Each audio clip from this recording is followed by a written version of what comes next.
Hi, this is Donna from Cultured Food Life, and I'm here today to teach you how to make kefir. There's all kinds of things you can do with kefir, and I'm going to explain to you what it's about. And we're here in my kitchen. We have all kinds of fermenting vessels here that we're going to show you how to do things with. This is where I learned to make cultured foods. And I welcome you, and I'm excited to show you all the things that we can do and also explain to you what kefir is. And what kefir is similar to yogurt, but it's considered a right-turning bacteria, and yogurt is a left-turning bacteria. And what that means is that kefir is a colony that goes inside of you and lives, and gets rid of pathogens, gets rid of parasites, things like that, and finds a place to dominate inside of you and become the dominant bacteria within inside of you. And what's wonderful about that is that it is so strong that it can't even be killed by antibiotics. Parts of it can't. But yogurt, which is a left-turning bacteria, is food for bacteria and only lasts 24 hours. And so it's a wonderful food too, but kefir is much, much stronger. There are 36 to 56 good bacteria in homemade kefir, and whereas yogurt only has 7. And so when you can ingest kefir, you get all kinds of properties that you would not get in foods like yogurt, even though yogurt is still good for you, because it does make the good bacteria grow within inside of you. Kefir has been around for thousands of years. It was really how people preserved their milk and years ago, because they didn't have refrigeration. They placed kefir cultures into their milk, which preserved the milk by acidifying bacteria, controlled the environment, because the good bacteria would dominate and keep the pathogens and the bad bacteria out, and made the milk safe to drink, and preserved it and kept it safe. And so when you drink the milk, it does the same in you. It preserves you. It gives you a long life, just like it did the people in the Caucasus Mountains who lived to be over 100 years old by drinking kefir every day. Twice a day, they would drink it at almost every meal. And there's so many centurions there that have lived to be way over 100, and they claim that it's because of the kefir that they drink. And it's been around so long that people have all kinds of claims to it. For instance, in Turkey, there were some scrolls they found from Abraham, and he claimed that his long life was credited to fermented milk products. And Muhammad claimed that these kefir grains that he got to make fermented milk was from gift from God to him. Noah claimed to have gotten these grains from angels on the ark, and also the children of Israel claimed that it was the manna from heaven. So everybody has a piece of culture about kefir. And what's really neat about it is that it's just been around so long. There's all kinds of stories about it, because people have been drinking it for thousands of years. And it's kind of died in this country. It's not as popular as it used to be, and I think it's just because people don't know about it and what it can do. So I want to teach you about what kefir has done for me and what it can do for you, and how easy and really simple it is to make. So we're going to start with making kefir, and we're going to show you all the different ways that you can enjoy it and eat it. And first of all, I want to show you my kefir here. These 2 jars right here are kefir. And inside of these is kefir that I made yesterday. And we're going to strain this out, and I'm going to show you the little kefir grains. This is how you make kefir. Can you see that? I put it through a strainer, and what happens is it drains out the bottom, and then you get these little grains that look like little pieces of cauliflower. They're not very big, and what happens is they grow and multiply. They feed off of the lactose in milk, the sugars in milk, and that's what makes it sour. Kefir is only 1% sugar, and yogurt is about 4%, because there's more good bacteria in kefir. And so we're going to show you these. See these little guys right here? These are kefir grains. And get a million of them, and they multiply like crazy, so you can give them to your friends, and they can have them, and you'll get a million of these if you keep this alive. And the only way you can kill kefir is to heat it or to not feed it, because it's a living microorganism and it needs food, and it needs the lactose from milk to stay alive. And right here you can see there's big ones. They're all different shapes and sizes, and we've got little tiny baby ones too. And the little baby ones are the strong ones because they're new. They branch off of the other ones. People throw these away, and they shouldn't throw them away, because they're terrific. They make kefir faster when you have the little babies in there. And so what I've done is I've strained out all these grains. See this right here? And what I've got underneath here is kefir. And then what you do is you place these grains, in another, I like canning jars. They're great because everybody has access to them. I like the plastic lids. You can certainly use metal. It's not going to hurt anything. But you place the little grains, and I use a slotted spoon. That really helps to get them and pick them up. And you just place them in your jar. You always got to put milk in here because they need food to eat. They'll die without them. And what they do is they eat all the sugars out and they change the milk into a fermented drink. So the grains are in the jar, and then you want to always put milk in the jar to keep them, give them something to eat. So I'm going to add now the ratio of milk to grains is about a tablespoon and a half to a tablespoon, about a cup of milk.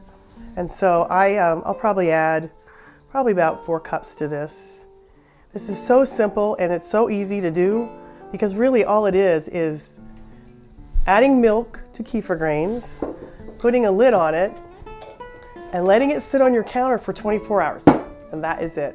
And the next day, you have kefir, which is here, this one here, and you just strain it and do the same thing over again. And let me show you what kefir looks like after you've done straining it. You can see it's kind of creamy, kind of a pourable yogurt. That's what it is. It's really delicious. And what I do is I place it in another jar, and I have a big canning jar here, but you can put it in anything you want that's glass. Kefir loves glass because it keeps it super cold, it's super clean if you clean it. So it's I think it's the best thing to put kefir in, is any kind of glass jar. So I'm going to put this in here, and I'm going to do something that I have done for years that makes kefir taste so much better. And it makes the nutrients skyrocket, and it's called second fermenting.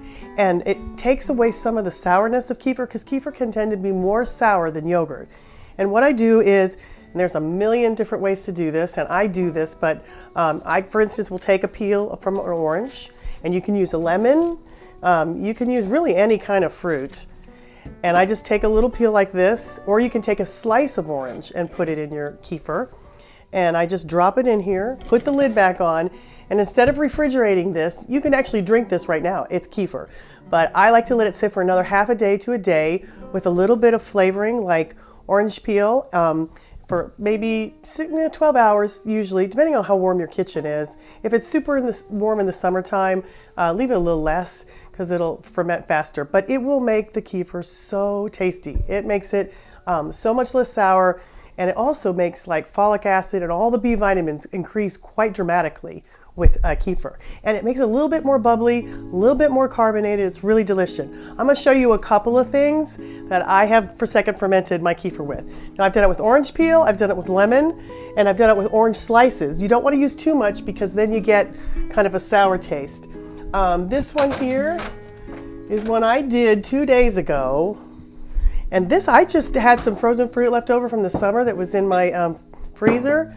And I just placed it in here, and it's strawberries and peaches and mangoes. And you can kind of see, if you can see closely, it's got, it kind of gets like a little bit of a bubbliness and a little bit more carbonation, and it really, really tastes good. I have done it with garlic peels, not garlic cloves. I placed garlic cloves in the kefir and just let that ferment, and I've made dips with that. Really flavors it really, really nice. I've got another one in here that is made with vanilla beans, and this has got orange slices in it.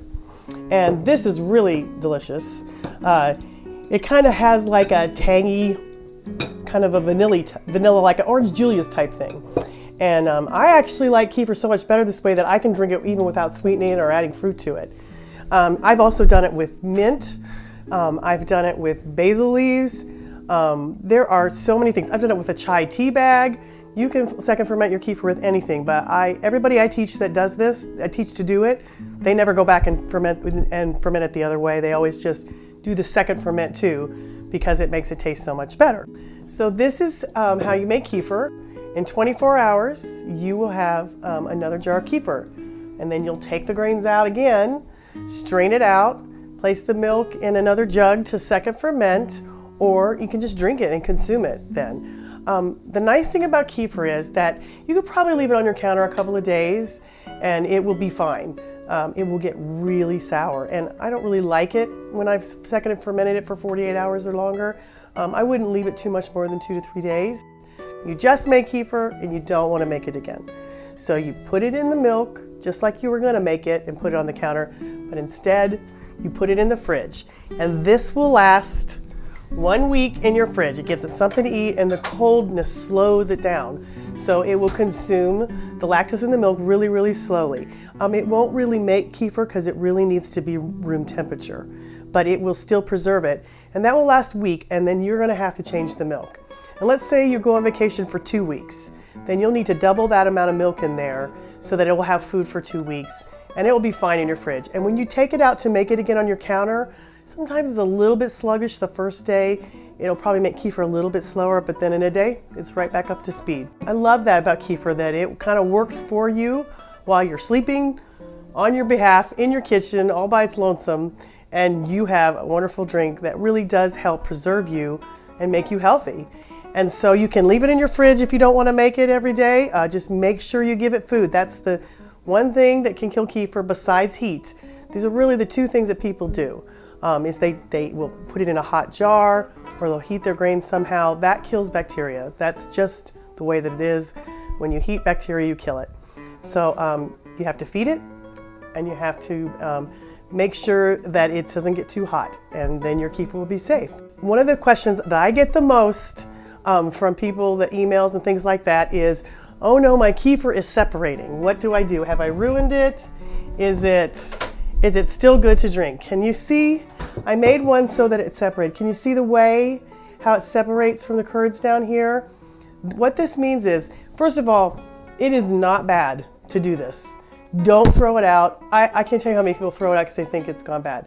This is just a natural product of fermentation. When things over ferment just a little bit, you can still mix it up. You can still drink it. It still tastes good. It might be a little slightly more sour, but it's still great for you, and it just means it's fermented a little bit more. Sometimes my second fermented kefir over here will do that too. It's fine. It's not a problem. You don't have to worry about it. And what it means is that you probably have too many grains to the amount of milk you're putting in, because your grains grow all the time. So you need to add more milk, or you need to take out some of your grains and give them to your friends. And so either way, just increase the milk. And sometimes in the summertime, it will happen quite often. People will have their things start to get separation of whey and grains, and that's just because their kitchens are warm. In the winter, it happens less frequently, but it's really still fine to do, and you can even slow down your fermentation time. If it's done, it's starting to separate, take your grains out and put it in the fridge and drink it. So now I'm going to show you how to make kefir cheese. And kefir cheese is one of my favorite things to do. It makes kefir taste really tasty for kids, for adults, for people who are picky and don't like the sourness of kefir. It makes wonderful ice cream. You can make kefir sodas with it. You can make desserts and dips, and it's super, super easy to do, and it's a lot of fun to do. And when you make kefir cheese, what you do is you're going to make your kefir, and you're going to drain the whey out of it into the bottom of a bowl, and you can use that whey to culture vegetables and make kefir sodas that are really, really delicious. And they don't have as much sugar as pop, and they have a bubbliness to them like carbonation, but it's naturally occurring carbonation that happens when yeast eat the sugar out of a drink, for instance, and it creates natural CO2. It's really, really delicious, and a great way to get kefir in your kids.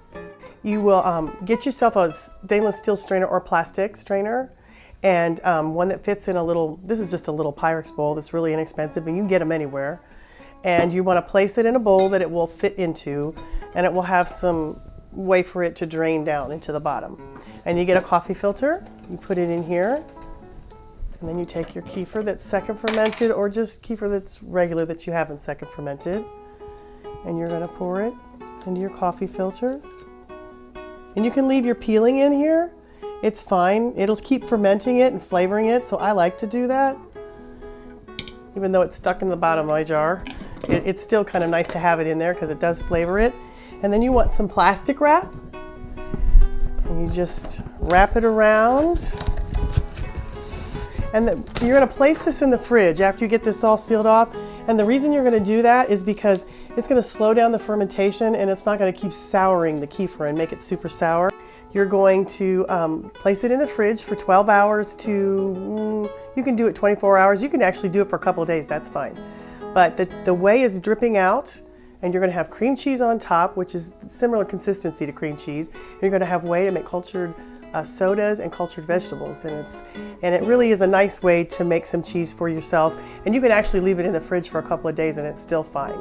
So we're going to place this in the fridge overnight. And then I am going to show you, I have made some for you to show you. And I have this strainer here. This is a strainer that I have on my site that I purchased that I really, really, really like. And it's different than the one I showed you, but it's specially designed for kefir cheese. And it's a little bit bigger and a little bit deeper, but you can see the whey in the bottom of this bowl that's drained out. And then I am going to show you, we've got some kefir cheese right here in this plastic wrap. You take this and you're just going to plop it out of this thing. It comes out really nice. That's why I use a coffee filter. And it just kind of comes out of your shell like that. See, it's kind of like cream cheese. Can you see the consistency of it? It's a wonderful thing that you can use. You can even use it like this and just flavor with herbs and spices. And then you have kefir cheese. So you can do all kinds of things with kefir cheese. You can make dips, you can make ice cream, you can make desserts. I have a lot of recipes on my site and in my book that I make every day for my family. And you can do wonderful things with kefir whey. And when you put kefir whey away, I place it in a glass jug in my refrigerator. And this is what you're going to use to make cultured vegetables and kefir sodas. And so you're going to want to store this, but you're going to want to use it right away because it will start to lose its effectiveness because bacteria has to have something to eat. And it's already eaten a lot of the good bacteria out of it. It'll last about, I would use it within the first week to make cultured vegetables and kefir soda. Otherwise your kefir sodas might be flat and may not culture right, and same with your vegetables. So I just place it in a glass jar. Glass is always best for kefir. And this is a clamp down lid that I like to put whey and things like that in because of the carbonation sometimes you get. And you can place this in the fridge. You place your kefir cheese in just a glass dish with a lid. And I would also use this within a week or two. It can last in your fridge for many months, but it will just get more and more sour, and it will even drain a little bit more. Some of the whey will drain off. So it's best to use it. It has the highest amount of good bacteria in it right away. And then you just place these in your fridge and try to use them right away. So that is how, let me show you too. This is some of my kefir soda that we make, and it's super bubbly. Can you see the bubbles and everything in it? And I've got some grapes in here, and this is one of our kids' favorite things to drink and eat in our family, and it's another thing you can make with kefir and kefir cheese. This is kind of my favorite project to teach people to do is kefir. I think it's the place that most people should start just because it's easier than the other ones. The other ones are not hard, and this is certainly not hard. You're basically just putting milk in a glass jar and leaving it on your counter for 24 hours.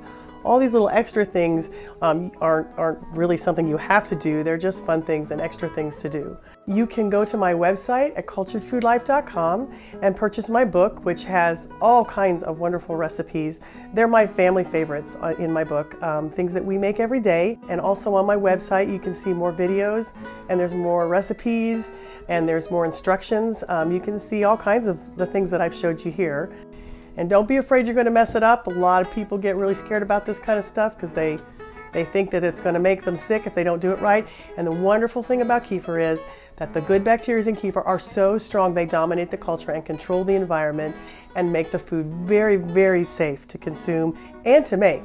So thank you for watching my video. I hope you enjoyed it, and thanks for coming into my kitchen. I had a good time. I hope you did too. Thank you.